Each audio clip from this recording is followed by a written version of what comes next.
খুব নিচ দিয়ে দ্রুত গতিতে লক্ষ্যে গিয়ে আঘাত হানতে পারে এই ক্ষেপণাস্ত্র। কোনো কোনো ক্ষেত্রে এটি রাডারকে ফাঁকি দিতেও সক্ষম। যুদ্ধক্ষেত্রে আকাশে নিয়ন্ত্রণ প্রতিষ্ঠা ইউক্রেনকে কাঙ্ক্ষিত লক্ষ্য অর্জনে অনেকটাই এগিয়ে দেবে, এমনটাই ধারণা সমরবিদদের। এজন্য প্রয়োজন অত্যাধুনিক যুদ্ধবিমান। পোল্যান্ড, স্লোভাকিয়া সহ কয়েকটি মিত্রদেশ ইউক্রেনকে সোভিয়েত আমলের নির্মিত মিগ-29 যুদ্ধবিমান দেওয়ার প্রতিশ্রুতি দিয়েছে। যুদ্ধের শুরুর দিকে রুশ বিমানবহরের আকার ইউক্রেনের চেয়ে 4 গুণেরও বেশি বড় ছিল। বাড়তি এই সুবিধা থাকা সত্ত্বেও রুশ বাহিনী ইউক্রেনের বিমানবহরকে কেন গুলিয়ে দিতে পারেনি, সমরবিদদের কাছে এটা একটা বিস্ময়।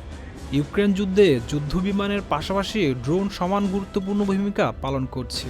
ভবিষ্যতে ভয়াবহ হামলা চালাতে ড্রোনের কার্যকর ব্যবহার যেকোনো পক্ষকেই এগিয়ে দিতে পারে। ইতিমধ্যেই